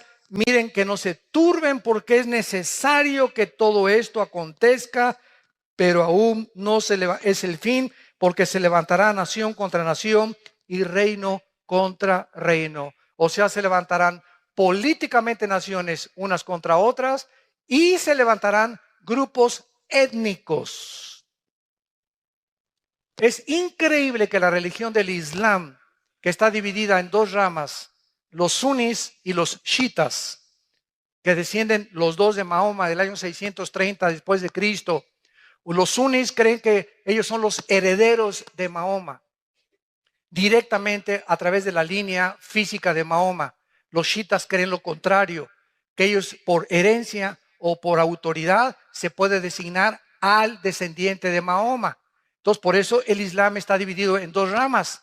Y ahorita los sunis interpretan el Corán y dicen que el Corán dice que hay que matar a los infieles. Esta es la segunda parte del Corán, la toman literalmente. Y así Mahoma lo escribió antes de morir. Porque la primera parte del Corán, los suras, en lugar de versículos, se llaman suras en el Corán, dice Mahoma que hay que vivir en paz. Entonces tú encuentras musulmanes, ¿verdad?, de la religión del Islam, que peace and love, o sea, no se meten con nadie, ellos cumplen, ¿verdad?, están en contra del radicalismo islam. No todos son tan radicales como los musulmanes que derribaron las torres de Nueva York en el 2001, el 11 de septiembre, etcétera, etcétera. Pero aquí en el Islam encontramos esto precisamente, ¿verdad?, que los infieles son todos los que no sean musulmanes. Y ahorita los sunis, increíble, están matando a sus propios hermanos chiitas. O sea, tú tienes que ser suní porque si no te mueres y te decapito. Y en Irak y en Saudi Arabia hay muchos chiitas. Y todo el norte del Medio Oriente, la mayoría son sunis. Entonces los sunis, encabezados por Baghdadi, están avanzando hacia Irak para matar a todos los chiitas, hermanos. O sea, ahorita Israel está aquí en el centro del huracán. Y es increíble que todo alrededor de Israel, ahorita se están matando sus enemigos entre ellos. Todos los enemigos de Israel se están matando entre ellos ahorita. O sea, en la misericordia Dios lo ha permitido. Y el punto final al que llegamos, que estamos en principio de los dolores, es lo siguiente. Gracias a la guerra civil de Siria, hay 4 millones de refugiados. Entonces, ahorita el secretario de Estado, John Kerry, acaba de entrevistarse con el jefe de las fuerzas militares de Rusia, diciéndole, oye, por favor, compadre, vamos a tratar de quitar a Assad, el presidente de Siria, porque ya el mundo está invadido de refugiados. ¿Qué vamos a hacer? Europa no tiene ahorita el capital. Ahorita el dólar es la moneda más fuerte del mundo, ahorita en el siglo XXI, en el año 2015. El yen se devaluó, la libra esterlina se devaluó, el euro se devaluó, y ahorita los bancos americanos son los más fuertes otra vez económicamente. Más todavía que China, que tiene la mitad de los dólares guardados porque Estados Unidos es su principal socio comercial. Entonces Kerry le dice al jefe militar de Rusia, oye, vamos a quitar a Assad. Y entonces ellos le contestan, ¿verdad? ¿Sabes una cosa? Si quitamos a Assad, vamos a quitar la base naval más grande que Rusia tiene en Siria. Y Siria necesita el contacto con el mar Mediterráneo porque de otra forma no tiene ningún otro acceso. Si tú ves en el mapa, Siria no tiene acceso más que a través de Rusia, para poder tener una flota de portaaviones y de destroyers. Y el mar Egeo que está cerca de Ucrania. Entonces, quitar a Assad es bloquear a Rusia y sus intentos de volver a resurgir el imperio de la Unión de Repúblicas Socialistas Soviéticas.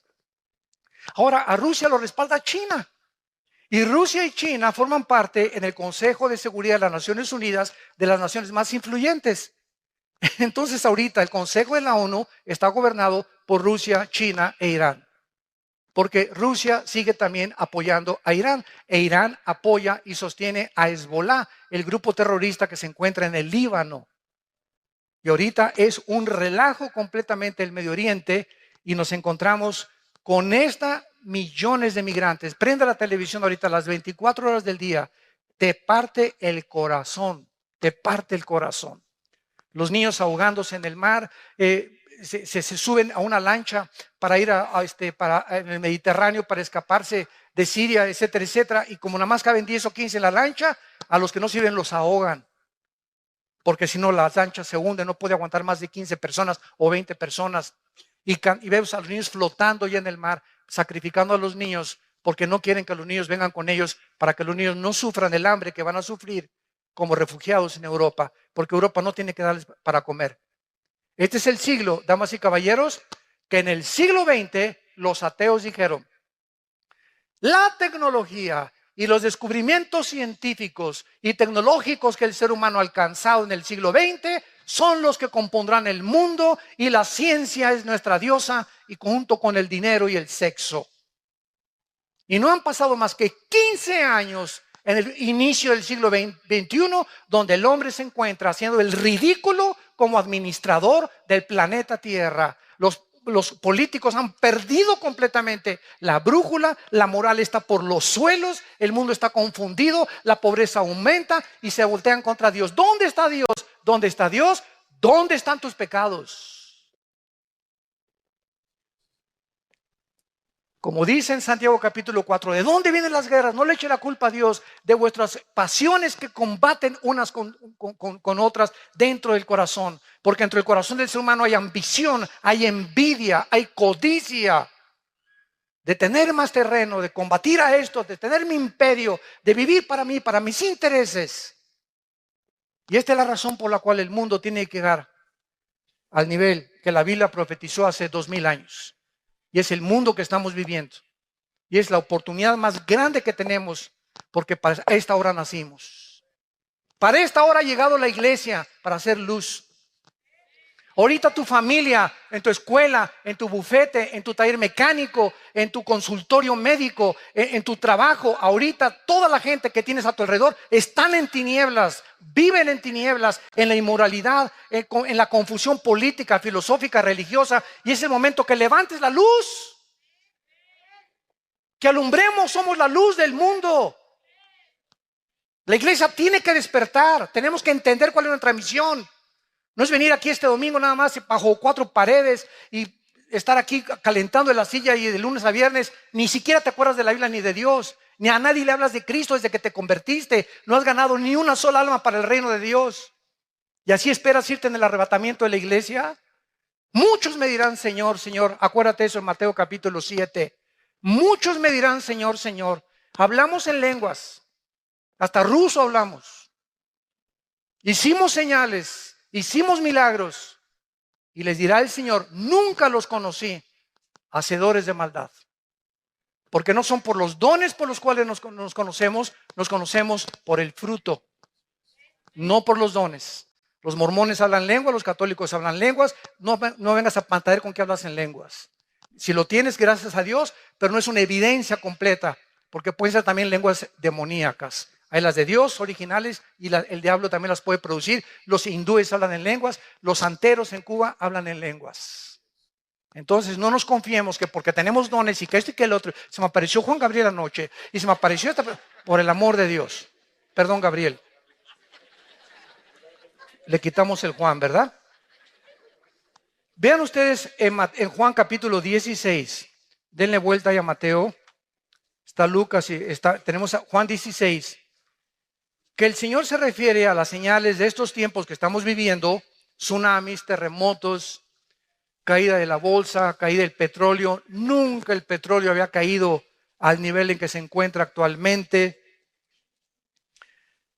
Incendios forestales, contaminación de los mares, de los millones de litros de petróleos que el mar ya, ¿verdad? Las focas llegando a las playas muertas, los pelícanos muertos llenos de petróleo.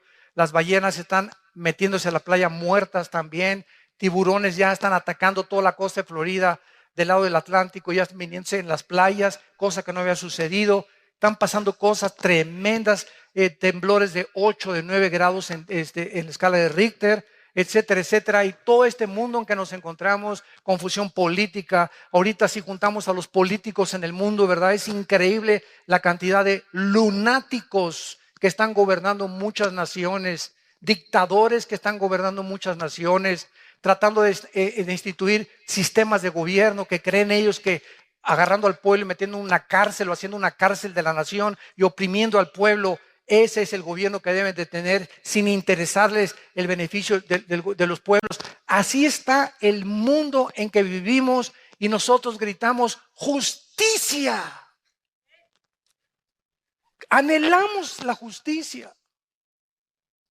Y por eso hay tantas manifestaciones de obreros, de enfermeras, de doctores en las calles. Justicia, bloqueamos esto y por el otro, ¿verdad? Porque el mundo está gritando, ¿quién va a poner orden en este mundo? ¿Quién? ¿Hasta cuándo va a durar esto? La Biblia nos da la respuesta. Dice Juan 16, versículo 21. Es Cristo hablando antes de morir y nos pone como ejemplo y analogía de lo que está pasando al parto de una mujer. La mujer cuando da luz, Juan 16, 21, tiene dolor porque ha llegado su hora. Pero después que ha dado a luz un niño, ya no se acuerda de la angustia por el gozo de que haya nacido un hombre en el mundo. También vosotros ahora tenéis tristeza, pero os volveré a ver y se gozará vuestro corazón y nadie os quitará vuestro gozo. Todas las mujeres que en esta mañana nos escuchan comprenden perfectamente las palabras del Señor. El parto, el embarazo de una mujer es aproximadamente 9 meses. Por cierto, les comunico que el viernes nació el hijo de César y Carlita. Gracias a Dios. Los bendecimos desde aquí. Nació de 8 meses, entonces está en la incubadora, ¿verdad? Va a estar creo que esta semana, pero nació de la raza de los gigantes. Así está. Increíble, se parece a César en tamaño y en todo. Pero grandote el niño, ¿verdad? Nació sano, gracias a Dios, ¿verdad? Así que por eso no está con nosotros. Pero precisamente, ¿verdad? Las mujeres que están embarazadas se dan cuenta que ya en los últimos meses antes o semanas antes de parir comienzan los dolores. Y después los dolores se van haciendo más cortos y más cortos y más cortos. Se rompe la fuente, hay que llevarla rapidísimo al hospital porque el niño va a nacer. En este caso, ¿verdad? De Carlita, ¿verdad? Nació 8 mesino, no fue 7 mesino, 8 mesino, le faltaba un mes todavía porque iban a nacer en octubre. Entonces le tuvieron que hacer la cirugía o ¿cómo se llama? La cesárea. Gracias a Dios que salió perfecto el niño, está muy bien de salud. Ellos no se imaginan la felicidad que tienen ahorita. Les ha concedido Dios la petición de su corazón. Carlita es una guerreraza de Dios que luchó y luchó, nunca se dio por vencida y ahí está el premio, ¿verdad? De que Dios les ha dado. Ahora bien, así está el mundo. Los dolores van a aumentar en el siglo XX. Guerras y rumores de guerras. Llegamos al siglo XXI, confusión. Y cada vez vemos más y más y más dolores y terremotos y que esto y que el otro. ¿Cuántos estamos rodeados de falsos profetas? Han pululado en el internet, en las redes sociales, que Cristo viene el 12 de septiembre, que viene el 23 de septiembre, que había un terremoto en California el 15 de septiembre, que por las 4 lunas de sangre, por las tétradas, se iba a acabar el mundo ahora el 23 de septiembre, que es cuando termina la fiesta de las trompetas y comienza el mes de Yom Kippur o el de la expiación. Y estamos rodeados así, pero de cantidad de personas que están quedando como falsos profetas. En Costa Rica hay un pastor de mucho renombre que dijo que ya venía Cristo ahora en septiembre y comenzó a preparar a la gente, comenzaron a vender cosas, etcétera, etcétera, y comenzaron a que ya viene y puso una fecha. ¿Y qué es lo que va a pasar, verdad? Que cuando pase el tiempo y no venga Cristo, el mundo va a decir, ya ven, los cristianos son una bola de mentirosos. Ahí inclusive me achacaron que yo había dicho que viene en septiembre, Virgen de la Macarena. De una conferencia donde si viene Cristo, como ha cumplido las primeras 4 fiestas y faltan 3 fiestas por cumplir, que son trompetas, Yom Kippur, expiación y los tabernáculos, yo dije que cuando venga Cristo en el arrebatamiento es posible que esté relacionado con el mes de septiembre. No, pues me pusieron. El hermano Altucin dice que viene en septiembre del 2015. Tuvimos que desmentir en las páginas, ¿verdad? Dios nos libre, el día y la hora, nadie la sabe. Dios nos libre de poner una fecha. De que puede ser en septiembre o puede ser en Pentecostés, puede ser. solo Dios lo sabe. Pero poner fechas es ya caer en falsas profecías. Entonces, esta es la forma como Cristo está definiendo el principio de dolores. Ahora, regresamos al versículo 6 de Mateo 24 y veamos el período de las guerras a la luz de la historia.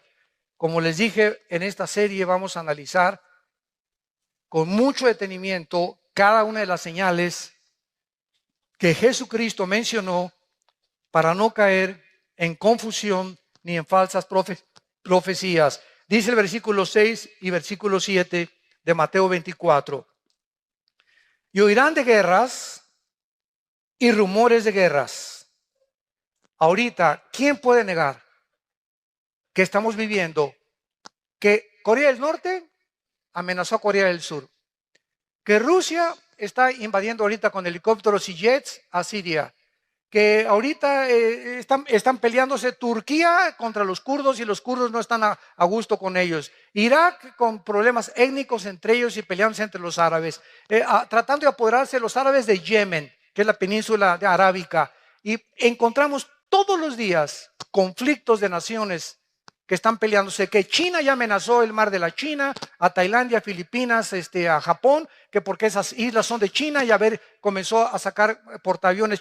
Ahorita China acaba de comprar el portaaviones más grande del mundo, la China, donde le caben casi 30 aviones supersónicos. Y con eso quiere controlar todo el mar de la China para que ninguna de las naciones pobres que están ahí como Hong Kong, Tailandia, Finlandia y todas esas, Indonesia, Japón, no puedan ni hacer pío cuando China se apodere de esas islas. Por todos lados vemos esta ambición de ensanchar sus territorios de las naciones a costa de la esclavitud de otras naciones que ellos puedan conquistar. Lo que se llamó hace algunos años el famoso colonialismo. El colonialismo fue cuando Francia, Inglaterra, Europa, Estados Unidos llegaron a la India, llegaron al Medio Oriente, ¿verdad? Y hasta que se independizaron estas naciones, fueron colonias de Francia, de Inglaterra o de Estados Unidos. Muy bien, es necesario que esto acontezca, pero aún no es el fin, porque se levantará nación contra nación, reino contra reino, y habrá pestes, hambres y terremotos en diferentes lugares. Vamos a ver entonces las guerras en primer lugar. En 1914. Del siglo pasado, el asesinato de uno de los herederos de los Balcanes produjo la Primera Guerra Mundial. La Primera Guerra Mundial fue el resultado de matar a una persona. El asesinato de uno de los herederos de los Balcanes produjo el estallido de una Primera Guerra Mundial. ¿Quién hubiera pensado esto? Que un crimen iba a provocar un conflicto de caracteres catastróficos que duró 4 años. ¿Quién iba a pensar esto? Ahora, sobran ahorita, si la Primera Guerra Mundial fue producida por un crimen de una persona, ahora imagínense todas las barbaridades que muchas naciones están haciendo para producir una guerra donde nos podemos aniquilar en 30 segundos, con tantas armas atómicas que existen. Esta era la primera vez en la historia humana, la Primera Guerra Mundial, que afectaba los 5 continentes del mundo. También por primera vez se usaron armas químicas en la Primera Guerra Mundial que costó la vida de 17 millones de personas. Después de esta guerra, la Primera Guerra Mundial, se formó la Liga de las Naciones con el propósito de evitar guerras posteriores. Sin embargo, después de 1917 pasaron muy pocos años hasta que en 1939 explotó la Segunda Guerra Mundial. Cuando se levantó el Führer, Hitler, Adolfo Hitler, con su Partido Nacional Socialista Alemán, y le dijo, ¿verdad? Pues yo solamente tengo ganas, ¿verdad?, de ver cuántos alemanes hay en Polonia y en Checoslovaquia. Y entonces en Inglaterra, cuando se dieron cuenta que Hitler estaba tratando de avanzar y salirse de Alemania, pudieron discernir algunos ingleses, que, como Winston Churchill, que todavía no era primer ministro de Inglaterra, de que Hitler traía intenciones de apoderarse de Europa. Entonces Inglaterra mandó a un empresario que se llamaba Chamberlain, que era el primer ministro de la Cámara de los Comunes en Inglaterra, y llegó Chamberlain a entrevistarse con Hitler. Y entonces Hitler platicó con Chamberlain, es exactamente lo que está pasando ahorita en el Medio Oriente. Y Hitler dijo, yo soy peace and love. Diles a los ingleses y diles a todos ahí en el Reino Unido que no hay problema, yo no voy a invadir Europa. Entonces Chamberlain regresó a Inglaterra con la bandera blanca y todavía hay fotos de cuando baja el avión. Gloria a Dios, ¿verdad? No va a haber guerra y todos los ingleses, etcétera, etcétera, etcétera. Poquitas semanas después de que Chamberlain comenzó a decir que no iba a haber guerra, Hitler invade Polonia y Checoslovaquia. Y entonces comienzan los ingleses a pensar que Winston Churchill tenía razón y lo nombran entonces primer ministro. Y entonces Alemania invade Inglaterra, destruyó el 80% de la ciudad de Londres en la Segunda Guerra Mundial. Y Winston Churchill sale en Londres a caminar por todas las calles con toda la gente buscando a todos los heridos. Y entonces Winston Churchill junta a la aviación y combate o contraataca a los nazis. Y Hitler se asusta de darse cuenta que los ingleses tienen un poderío tremendo en la aviación. Entonces vemos nosotros de qué forma esta guerra mundial, ¿verdad? Tuvo que tener consecuencias gravísimas, donde murieron 6 millones de judíos. Hitler se olvida de Rusia, Hitler se olvida de Estados Unidos e Inglaterra, se junta con Mussolini en Italia y comienza a perseguir a los judíos, que en aquel tiempo ni nación, ni ejército, ni pistolas tenían los judíos.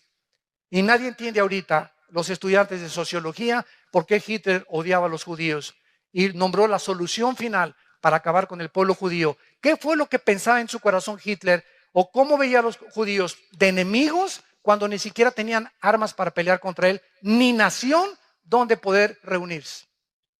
La Biblia nos da las respuestas a lo que la historia y los investigadores no han podido descubrir. Además de esta guerra mundial, Segunda Guerra Mundial, costó 70 millones de vidas. 70 millones de vidas. Y por primera vez, en 1945, el mes de agosto, se usan 2 bombas atómicas con 1 millón de kilotones o de toneladas de dinamita cada una en 2 ciudades y en un puerto japonés, Hiroshima y Nagasaki, matando a cerca de 200,000 japoneses. Cuando Japón vio que Estados Unidos, por contraatacar Pearl Harbor en Hawái, cuando los japoneses llegaron y acabaron con todas las naves marítimas y toda la fuerza marítima que tenía Estados Unidos, la fuerza naval, entonces Estados Unidos soltó estas 2 bombas y entonces Japón, después de la segunda bomba, firmó la rendición en un barco Missouri con los Estados Unidos y se acabó la Segunda Guerra Mundial. Además, en esta Segunda Guerra Mundial se usaron bombas atómicas matando a 200,000 japoneses. Y después de las guerras, veamos en Lucas 21:9, porque todas estas señales están en 3 evangelios. Marcos 13, Lucas 21 y Mateo 24. Marcos 13, Lucas 21 y Mateo 24 recopilan toda la investigación y toda la intervención y la revelación de Cristo de las señales de los últimos tiempos. Y como cada uno de los evangelistas oyeron cosas diferentes y vieron cosas diferentes, otros completan lo que otro evangelista no pudo escribir. Por ejemplo, en Lucas 21:9 dice así la palabra de Dios, hablando de los tiempos finales, desde luego. Cuando oigáis de guerras y de sediciones, aquí ya se usa una palabra que no se usó en Mateo, ven, tenemos que juntar todas las piezas de la Biblia para poder armar el rompecabezas. Esta palabra sediciones es acatastasia con K, acatastasia, que significa tumultos, protestas masivas. Cuando oigan de guerras y levantamientos en cada sociedad, de que están protestando miles de personas contra el gobierno o contra el gobernador o contra un dictador, etcétera, etcétera, no os alarméis, porque es necesario que estas cosas acontezcan primero, pero no es el fin todavía. Esta palabra sediciones, que significa desórdenes sociales, tumultos, insurrecciones, y Marcos lo traduce con la palabra tarache, que es otra palabra griega que significa alborotos, O sea, disturbios callejeros, huelgas masivas, desórdenes masivos, agitaciones sociales. ¿Saben ustedes en los últimos 3 años cuántos desórdenes, insurrecciones ha habido en Estados Unidos del pueblo de los negritos? De que protestan de que la policía está abusando y está matando, o sea, que los tratan peor que a los blancos.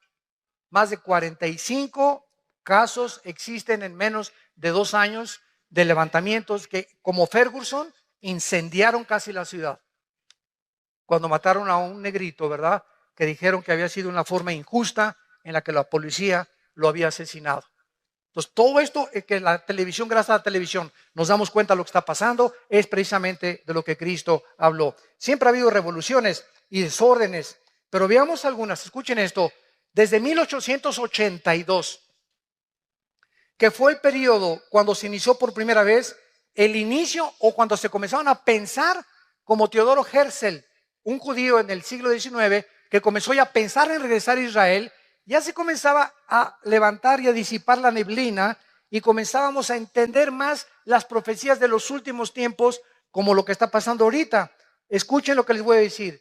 Tenemos la revolución de esta época, del 882 a nuestros días. Nunca en la historia, en más de los 6,000 años que tiene el ser humano, había habido las revoluciones que existen desde el siglo XIX. Y la principal razón es el surgimiento de Carlos Marx. Judío, 1818-1883, quien en el siglo XIX, este hombre postuló la teoría de una revolución, la cual llevó a todas las demás revoluciones del siglo XX. Antes de eso, no había habido revoluciones. La Revolución Filipina, 1898. La Revolución Rusa, 1905. La Revolución Mexicana, Viva Villa, 1910. La revolución bolchevique de los rusos, encabezada por por Lenin, 1917. La guerra del Golfo Pérsico, 1990. La revolución de Egipto, 2011. La revolución en Libia, 2011. La revolución en Yemen, 2011. La guerra civil en Siria comenzó en el 2011. El surgimiento de ISIS, 2014. Cuando oigáis de revoluciones y de guerras, sabréis entonces que se encuentran en el tiempo del fin. No cabe duda que en la época en que los judíos iniciaron el éxodo o comenzaron a pensar en regresar a su tierra, que el diablo comenzó, ¡ay, estos ya están a punto de regresar! Comenzó el diablo a alborotar a los líderes y a las naciones, y vemos que la culminación han sido todas estas revoluciones. Solamente las revoluciones comunistas de Rusia y China del siglo XX costaron más de 100 millones de personas, entre el comunismo, el marxismo, el nazismo, el fascismo y el islam. Sistemas de pensamientos ateos, radicales, completamente de la violencia. El otro día que tuve un debate con un ateo, me decía, es que en el nombre de Dios, ustedes, porque ellos no entienden la diferencia entre católicos y cristianos. No, ustedes, la Inquisición mataron a cerca de 500,000 de personas, Torquemada en España por órdenes del Vaticano. Y ustedes en el nombre de Dios, etcétera, etcétera. Miren en el nombre de Dios los musulmanes lo que hicieron en las Torres Gemelas. Todo es en el nombre de Dios. Ustedes son más fanáticos que nosotros. Dije, discúlpame, pero júntame todas las veces en las que tú puedes culpar a la religión de que ha habido muertes. Y yo te junto simplemente en un siglo, en el siglo XX, más de 150 millones muertos por el ateísmo, por regímenes ateos. Los casi 150 millones de muertes en el siglo XX fueron debidos al comunismo, al nazismo y al fascismo. Así que le dije, ¿de qué estás hablando? Cállate la boca antes de hablar. Solamente en el 2011 hubo protestas revolucionarias masivas en Algeria, en Bahrein, en Irak, en Omán, en Irán, en Kuwait, en el Líbano, en Marruecos, en Arabia Saudita y en Sudán. La llamada primavera árabe, ¿se acuerdan? Que no todas las revistas y todas las clases sociales en el mundo atrajo la atención mundial de que nos encontrábamos en los últimos días. En conclusión, escuchen, del año 1882 a 1992 ha habido más de 70 revoluciones, levantamientos, insurrecciones juntos, y de 1882 al 2012 encontramos más de 434 revoluciones y golpes de Estado. Ahora tenemos en segundo lugar las hambres. Regresamos a Mateo, y ya que hemos visto y estamos comenzando a entender con más profundidad por qué Jesús dijo que aunque siempre ha habido guerras, en los últimos tiempos se conjugarían todas estas señales, vemos en segundo lugar las hambres. Versículo 7, y habrá guerras, pestes y hambres. Veamos primero la diferencia, qué importante es esto, entre las hambres agudas y las hambres crónicas. Apúntalo, son dos cosas diferentes para que podamos argumentar y podamos sostener un debate con las personas. Porque es muy importante, siempre que argumentas o estás debatiendo a alguien, es muy importante definir los términos. ¿Qué quiere usted decir con esa palabra, Señor? ¿Qué quiere usted decir con esa definición? Es como en la abogacía. En un contrato, por ejemplo, una coma hace que el contrato que tú tienes de renta o el contrato que tú tienes para cualquier otra índole dentro de la abogacía o dentro del derecho cambie completamente el significado de esa oración. Rápidamente un ejemplo. Dice la Biblia que cuando el ladrón junto a la cruz moría, Cristo le dijo: en este día estarás conmigo en el paraíso. Y una secta que se llama Los Testigos de Jehová le cambiaron eso y le pusieron una coma. Y le pusieron: de cierto te digo, en este día que estarás en el paraíso. ¿Se dan cuenta? Una coma, cómo cambia el significado de una oración. Por eso es tan importante cuando estamos debatiendo y en la apologética definir los términos y saber de qué se trata. ¿Qué me quieres decir con eso? ¿O qué término estás usando? Pero el hambre aguda es el resultado de las guerras. Todas las guerras producen hambres o diversas catástrofes, por lo que en estas circunstancias la mayoría de la gente se queda sin comer. Entonces las guerras producen hambre, son las hambres agudas. Y las hambres crónicas, por el contrario, es el resultado de la mala nutrición, como los niños de Biafra, de algunas zonas pobres, donde la gente está muy mal alimentada, porque las naciones ricas, no Dios, las naciones ricas que van a ser juzgadas, no les interesa ayudar a gentes o a gentes que no tienen ni siquiera para comer, cuando si se repartiera el dinero, ¿verdad?, en todo el mundo, podría haber un poco de equidad, pero no era lo que perseguía Carlos Marx. Carlos Marx perseguía la lucha de clases, que si la clase del proletariado derribaba a la clase de la burguesía, entonces el proletariado tomaba el poder. Pero fue lo que pasó en Cuba, fue lo que pasó en los países comunistas. Cuando el proletariado toma el poder, repite el mismo error y siguen ellos con otra dictadura disfrazada de otra manera. Veamos algunas hambres catastróficas en los últimos 2 siglos. 1916 y 18, la hambruna en el Líbano, 100,000 muertes, 1/4 parte de la población murió en el Líbano.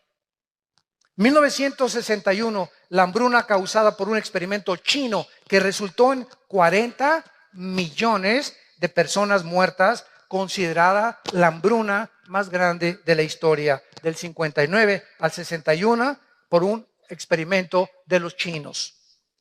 2005, la crisis de alimentos en Nigeria ha matado a más de 300,000 niños que se han muerto de hambre. Tú tienes una torta, tienes buñuelos, tenemos una soda, tenemos cornflakes, un petate donde, como decía mi abuelo, donde echarnos. Por lo menos un ladrillo, le pones un periódico y lo usas de cojín. Pero hay gente que ni siquiera tiene eso en el mundo. Ahorita al ver estos millones de refugiados, nos parte el corazón. Yo le decía a mi esposa hoy en la mañana, me imagino que sucediera esto, que alguna vez sucediera esto en México, ¿verdad? Que sales de tu casa sin nada, más que con la pijama que traes puesta tal vez. a un destino incierto. No sé dónde vamos a dormir hoy. Están durmiendo en los autobuses, en los trenes, en los rieles de los ferrocarriles. ¿Qué me va a dar trabajo? ¿Vamos a sobrevivir? ¿Qué futuro tienen nuestros hijos? Y nosotros aquí todavía con casa, por lo menos tienes un jacal, por lo menos tienes un lugar donde llegar, por lo menos tenemos una seguridad, ¿verdad? O un país donde se ha respetado el evangelio, podemos hasta ahorita vivir en paz. Démosle gracias a Dios por el amor de Dios. Démosle gracias a Dios.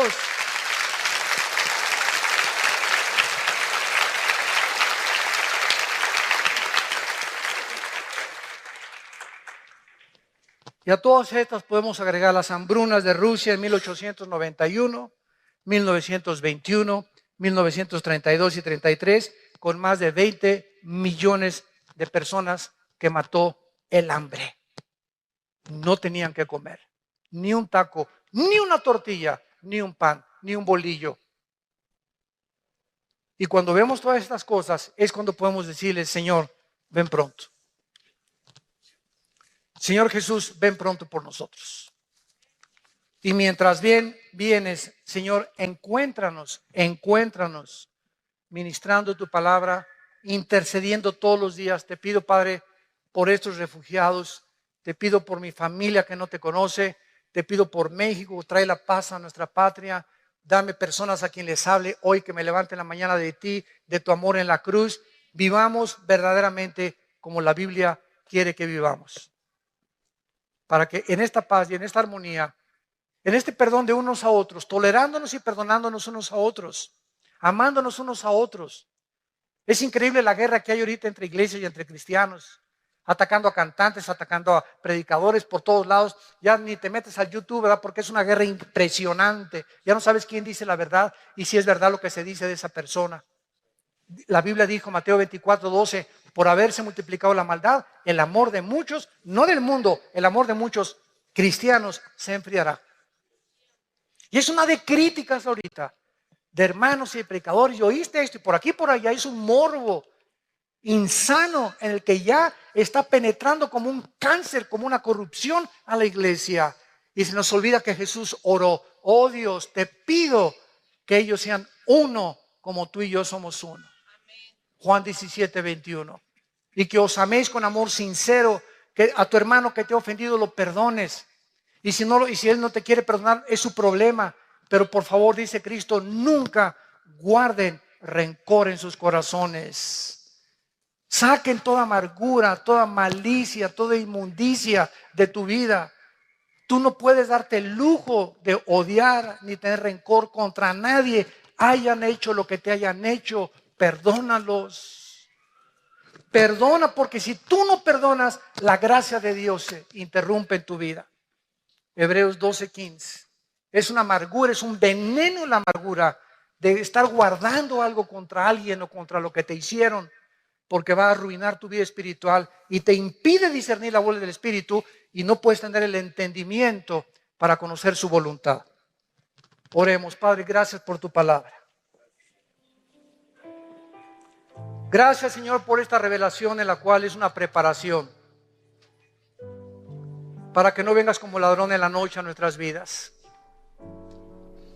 Porque somos hijos de la luz, no somos de la noche.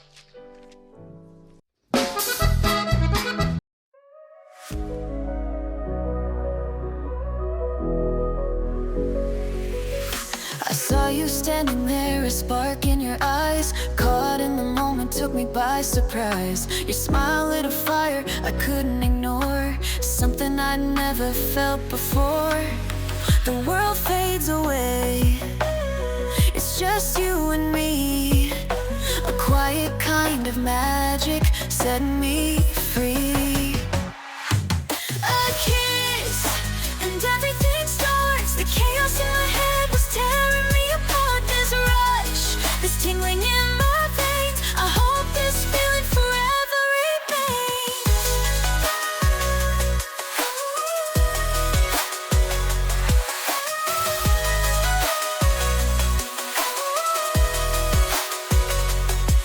Your touch is a melody, soft and sweet, a A rhythm in my heart I can't repeat. Every glance, every word feels so real. A love so new yet so surreal. Is this what they mean when they say it's true? A first love that's bright yet feels so new. Even if time fades this moment away, in my heart it'll always stay. A kiss, and everything starts. The chaos in my head was tearing me apart. This rush, this tingling in my veins, I hope this feeling forever remains. A kiss, and everything starts. Etched in my soul, deep in my heart. No matter the distance, no matter the years, the memory of you will calm my fears.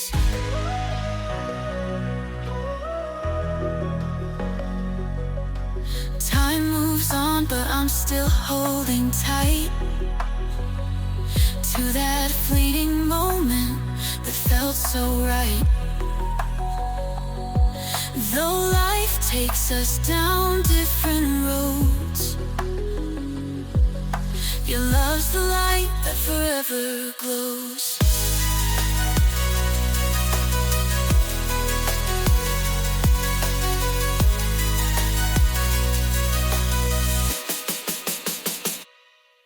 A kiss, and everything starts. The chaos in my head was tearing me apart. This rush, this tingling in my veins, I hope this feeling forever remains.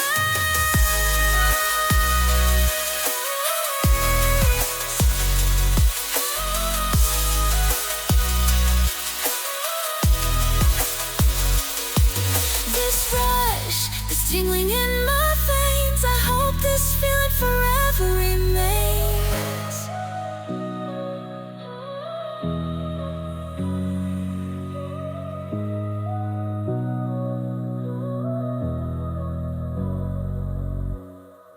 A kiss and everything starts. The chaos in my head was tearing me apart.